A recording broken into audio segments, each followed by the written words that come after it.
कृषि बिल की चर्चा पूरे देश में हो रही है और इसमें एक अहम चीज है कृषि उत्पादन बाजार समिति, जिसको लेकर के किसान विरोध कर रहे हैं। हालांकि बिहार की हम बात करें तो 2006 में ही तत्कालीन नीतीश सरकार ने कृषि उत्पादन बाजार समिति को भंग करके पैक्स के माध्यम से किसानों को अनाज की खरीद बिक्री शुरुआत की थी। और इस वक्त हम मुजफ्फरपुर जिले के पैक्स क्रय केंद्र पर हैं, जहां पर आप देख सकते हैं कुछ किसान भी आए हुए हैं, चूंकि धान क्रय का समय है। और किसानों से ही हम बात करते हैं कि बिहार में जो कृषि उत्पादन बाजार समिति को भंग करके पैक्स के माध्यम से खरीदारी करने की शुरुआत की गई, तो कितना लाभ ले पाए किसान? ये व्यवस्था तो ठीक है, लेकिन लाभ कहाँ ले पाए? लाभ तो मुश्किल से 30% किसान ही पैक्स में धान बेच सकते हैं, इसलिए कि इसमें इतनी न उलझन लगाए हुए है सरकार। अब पैक्स कब खुला? 15 नवंबर से सुनते हैं कि खुला। 15 नवंबर के बाद कई बार कलेक्टर साहब का स्टेटमेंट अखबार में आया है कि आप लोग धान रजिस्ट्रेशन कराइए या दे जाइए, पैक्स की यहाँ धान खरीद लेगा। अब हम अपनी बात कर रहे हैं कि मेरा पंचायत मनका बिशनपुर चांद है और हमारे पंचायत का पैक्स अध्यक्ष मृत प्राय है, तो जो गत साल भी मृत प्राय था। तो गत साल भी हम दरखास्त दे करके तो ललन बाबू जिला सहकारिता पदाधिकारी उनसे आदेश मैंने 15 दिन में किए, तब जरा जोड़ाया है, तब किसान का धान उसमें गया है। तब तक में किसान को जब भाव में पैसा की जरूरत है तो वो 11 रुपये और 10 रुपये अपना बेच करके, यानी कुल मिलाकर कहा जाए तो किसान लाभान्वित नहीं है, लाभान्वित नहीं है। लेकिन व्यवस्था ठीक है। व्यवस्था यही होना चाहिए कि किसान का एमएसपी जिस अनाज पर कायम किए हुए सरकार, उसको पंचायत ब्लॉक से लेकर पंचायत लेवल तक ही खरीदारी का गारंटी करे। जो हम एमएसपी कायम किए हुए हैं उस पर जो किसान की बेचना हो उसको यहाँ बिका जाए, जिस वक्त बिका जाए उस वक्त बिका जाए। लेकिन समय पर इसकी खरीदारी से नहीं हो रहा है। क्या परिचय हुआ? रामचंद्र प्रसाद सिंह मेरा नाम है, किसान श्री मुसहरी हम हैं। आप थे किसान श्री, जिनका कहना है कि समय पर यदि खरीदारी हो तो पैक्स के माध्यम से किसानों को लाभ होगा, लेकिन ऐसा हो नहीं पाता है। आप क्या कहेंगे? चूंकि धान की खरीदारी शुरू है और ज्यादातर किसान जो बेच चुके हैं अपनी धान को, अभी भी पैक्स में खरीदारी हो रही है, पैसे विलंब से मिलते हैं पैक्स के माध्यम से। बाजार समिति के सिस्टम को समाप्त करने के बाद पैक्स की जो व्यवस्था सरकार ने बहाल की, पैक्स को सरल और समुचित सुविधा नहीं दे पा रही है। जब कृषि उत्पाद तैयार होते हैं उस समय पैक्स में खरीद क्रय करने के लिए राशि नहीं होती है। जिस समय किसान बेचना चाहते हैं उस समय पैक्स खरीदने की स्थिति में नहीं होता है।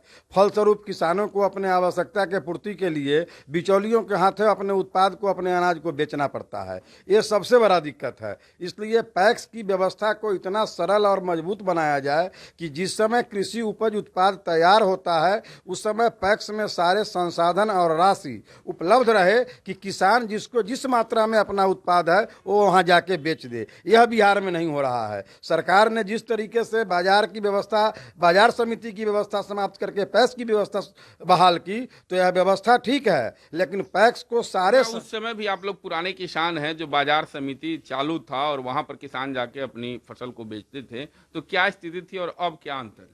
बाजार समिति में भी जो व्यवस्था सरकार बनाई थी, तो बाजार समिति में भी दलाल और अढ़ातियों का बोलबाला था। वहाँ तो आम किसान जा ही नहीं पाते थे। वहाँ तो बिचौलिए के द्वारा ही किसान बनके और अपने उत्पाद को बेचा जाता था। आम किसानों के पहुँच से वो बाजार समिति की व्यवस्था भी दूर ही थी। उसको अगर सरकार ने भंग कर दिया तो वह ठीक किया, लेकिन पैक्स की व्यवस्था को संसाधन युक्त और राशि से युक्त जो बनाना चाहिए वो सरकार नहीं बना रही है, जिससे यह लगता है कि सरकार ही बिचौलिया राज को बढ़ावा देके किसानों का शोषण कर रही है। इस पैक्स को समुचित व्यवस्था करे सरकार तो किसानों को लाभ होगा। कुछ अन्य किसान भी हमारे साथ हैं। आप मिनिमम सपोर्ट प्राइस की बात कर रहे थे कि सरकार इसे लागू करे तो किसानों को लाभ होगा, क्या करेंगे? अब सिर्फ धान और गेहूँ यही दो चीज़ यहाँ पर खरीद हो रहा है पैक्स में, और जो फसल है वो तो खरीदारी नहीं हो रहा है। किसान का जो दूध है वो उसकी भी खरीदारी के लिए मिनिमम सपोर्ट प्राइस उसका होना चाहिए। ये बाजार समिति जो था वो तो नदी के उस पार है। शहर में इतनी भीड़ बढ़ गई है कि किसान अपनी सवारी लेकर के जा ही नहीं सकता है वहाँ तक अपना सामान बेचने के लिए। यहाँ जो पैक्स है उसमें नमी ज़्यादा है, तो इस तरह का संसाधन विकसित किया जाए पंचायत में ही कि ड्रायर वगैरह लगा करके कि भाई उसका नमी कम कर दिया जाए, या फिर उसको यानी पैक्स को व्यवस्थित किया जाए। पैक्स को व्यवस्थित किया जाए। हमारे साथ यहाँ के पैक्स अध्यक्ष भी हैं, उन्हीं से हम बात करेंगे कि क्या स्थिति है अभी, चूंकि किसान कुछ आरोप प्रत्यारोप भी कर रहे हैं, और कितना टारगेट है आपको खरीदारी करने का। हमारा ऐसे मनिका हरकेश पंचायत में जो टारगेट है मिनिमम हम वह टारगेट पूरा कर लेते हैं। अदर यहाँ खरीदारी सरकारी जो खरीदारी समय है वह 15 नवंबर से है, लेकिन इस बार 15 नवंबर से शुरू नहीं हुआ है, दिसंबर में जाकर वह शुरू हुआ है। लेकिन यहाँ धान का उत्पादन जो है अक्टूबर माह में ही हो जाता है। किसान अक्टूबर में धान बेचने के लिए उतारू हो जाते हैं कि अक्टूबर से ही क्रय केंद्र खुल जाना चाहिए, पैक्स को अक्टूबर में ही पैसा का मुहैया हो जाना चाहिए, कि किसान को अक्टूबर से ही धान खरीदारी हो, कि बिचौलिया के पास वह नहीं जाए, अपन गेहूं का बुआई करे। 15 नवंबर से तो गेहूं का बुआई शुरू हो जाता है, तो 15 नवंबर से जब गेहूं का बुआई होता है उस समय तो धान 15 नवंबर से पहले करता है, उसी खेत में गेहूं का बुआई होता है। तो 15 नवंबर से पहले धान का अधिप्राप्ति शुरू होना चाहिए और पैक्स को पैसा का मुहैया होना चाहिए, सरल व्यवस्था होना चाहिए। कभी एलपीसी नहीं है तो रसीद नहीं है, रसीद कटाने के लिए किसान कर्मचारी के पास दौड़ते दौड़ते थक जाता है, अब उसको रसीदे के व्यवस्था नहीं होता है। समय पर पैसा पैक्स को नहीं दिया जाता, समय पर पैक्स को पैसा भी नहीं मिल पाता है। किसान जो धान हर किसान पैक्स को मुहैया करा पाए उसके लिए उसको कागज का व्यवस्था समय पर नहीं हो पाता है। अब इसके कारण वह देखता है कि चलिए अब मनिका हरकेश पैक्स में तो हम लोग व्यवस्था करके यहाँ के किसान से धान अधिप्राप्ति, गेहूं अधिप्राप्ति। जैसे 11 मीट्रिक टन संभवतः आपको खरीदारी करनी है, अभी तक कितनी खरीदारी होगी? अभी हम 800 क्विंटल धान की अधिप्राप्ति कर चुके हैं, 403 क्विंटल का एडवाइज वगैरह निकल चुका है और यहाँ खरीदारी शुरू है।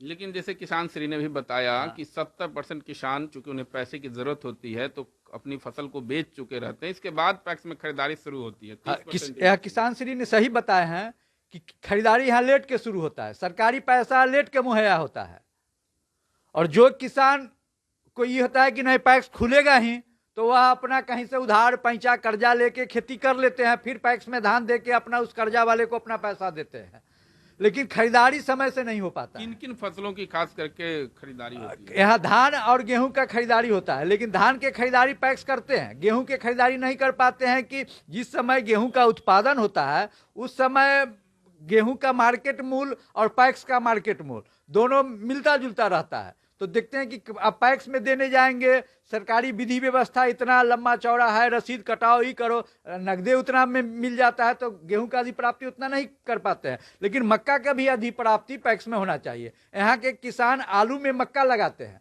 मक्का का उत्पादन हमारे यहाँ बहुत होता है आलू के साथ साथ, तो मक्का का जी समर्थन मूल्य जो है सरकार जो समर्थन मूल्य तय किए हुए हैं तो वह पैक्स के माध्यम से करवाते और वो अपना बाहर भेजते।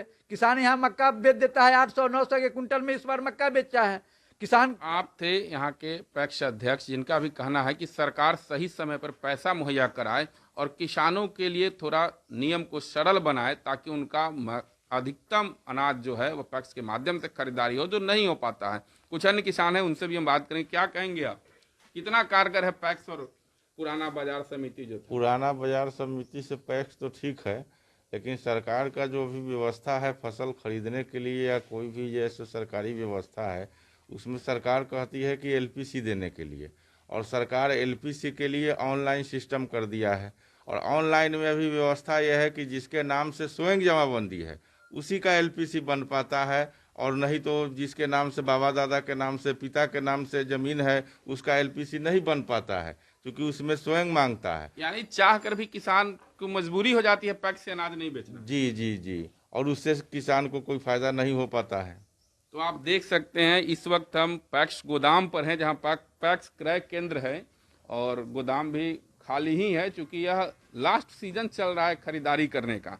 लेकिन पैक्स अध्यक्ष ने बताया कि पैसा ही विलम्ब से मिला और जब खरीदारी शुरू हुई तब तक आधे से ज़्यादा किसान अपनी अनाज को लोकल मंडियों में बेच चुके होते हैं क्योंकि उन्हें पैसे की ज़रूरत होती है। वहीं कुछ किसानों ने कहा कि इतना जटिल प्रक्रिया है एलपीसी वगैरह बनाने में कि चाह कर भी पैक्स के माध्यम से नहीं बेच पाते हैं। तो बिहार में नीतीश सरकार ने जो बाजार समिति को भंग करके पैक्स के माध्यम से किसानों के अनाज खरीद बिक्री का व्यवस्था की थी, वह व्यवस्था पूरी तरह से किसानों के लिए लाभकारी नहीं है। हालांकि किसानों ने कहा कि बाजार समिति से तो कुछ हालात बेहतर जरूर हैं, लेकिन इसे सरल और व्यवस्थित बनाने की ज़रूरत है।